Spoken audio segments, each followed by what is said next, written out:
High friend, சின்ன மருமகள் அடுத்து என்ன நடக்க போகுதுன்றத இந்த ஒரு வீடியோவில் ஒரு குட்டி ப்ரமோவாக பார்க்கலாம் வாங்க. ரொம்பவே டென்ஷன் ஆகுறாங்க நம்மளுடைய சேது. ஏன்னா ரூம்னுடைய டெக்கரேஷன் எல்லாம் பார்த்துட்டு ஐஸ்வர்யா சேதுக்கிட்ட ரொம்பவே க்ளோஸாக நெருங்கி போகிறாங்க, சேதுக்கிட்ட பேசலான்ட்டு. அந்த சேது அவாய்ட் பண்ணுறாங்க, ஐஸ்வர்யா வேண்டான்றாங்க. என்ன மாமா இப்படி பண்ணுறீங்கன்றாங்க. இங்கே பாரு, வேண்டான்னு சொல்கிறேன் இல்லைன்றாங்க. இதெல்லாம் வேண்டாம், கொஞ்சம் நாளைக்கு நம்ம தனியாக இருக்கலான்ற மாதிரி சொல்கிறாங்க. எப்படி இப்படி கல்யாணம் நடந்ததுன்னு உனக்கே தெரியும் இல்லைன்றாங்க. கொஞ்சம் நான் இதுல இருந்து வெளியே வர கொஞ்சம் கால அவகாசம் எனக்கு தேவைப்படுதுன்றாங்க. சரிங்க மாமா, உங்களுக்கு கொஞ்சம் கால அவகாசம் தானே தேவைப்படுது, சரிங்க மாமா எடுத்துக்கோங்கன்ற மாதிரி சொல்றாங்க. ஆனா மாமா, கடைசி வரைக்கும் உங்களுக்கு நான் தான்றாங்க. அதுக்கப்புறமா பாத்தீங்கன்னா அந்த குழந்தை சேதோட ரூம்ல இருக்கும், நைன் நைன் கத்திக்கிட்டே இருக்கும். அம்மா, இந்த குழந்தை வேற டார்ச்சரா இருக்கு, யார் எடுத்துட்டு வந்து இங்க விட்டாங்க, இந்த குழந்தை எடுத்துட்டு போயிட்டு கீழே மோகநாத்துக்கிட்ட கொடுத்துடலான்றாங்க.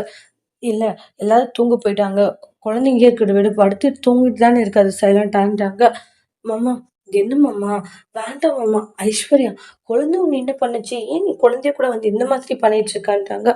குழந்தை பாட்டுக்கு அது தனியா இருக்கு சரியா, குழந்தைய நீ டிஸ்டர்ப் பண்ணாம இருந்தா அது பாட்டுக்கு இருக்கும்ன்றாங்க. நான் சொல்றது உனக்கு புரிஞ்சிருக்கும்னு நினைக்கிறேன்றாங்க. சரிங்க மாமான்றாங்க. ஐஸ்வர்யா இருந்துட்டு, ச்சே, இந்த மாமா ஏன் தான் இப்படி பண்ணிட்டு இருக்கோங்களா மாமா, எல்லாம் கொஞ்ச நாளைக்கு தான் உங்க பேச்ச நான் கேட்கறது, சீக்கிரமாவே உங்களுக்கு என் வேலைக்கு நான் கொண்டு வரேன்றாங்க. கொண்டு வந்து ஃபுல்லாவே நீங்க என் பேச்ச கேட்குற மாதிரி நான் கண்ட்ரோலுக்கு வர வச்சிருவேன் அப்படின்ட்டு ஐஸ்வர்யா பிளான் போடுறாங்க. இந்த இடத்துல சேது அப்படியே அந்த குழந்தைய பார்த்து ரசிச்சுட்டு இருக்காங்க, மெய் மறந்து பாக்குறாங்க குழந்தைய. ஐஸ்வர்யா இதை பார்த்து செம்ம காண்டாக்குறாங்க.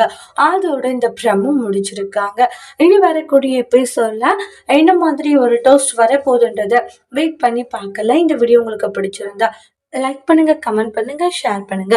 மறக்காம நம்ம சேனலை சப்ஸ்கிரைபர் பண்ணிக்கோங்க. Thank you friends.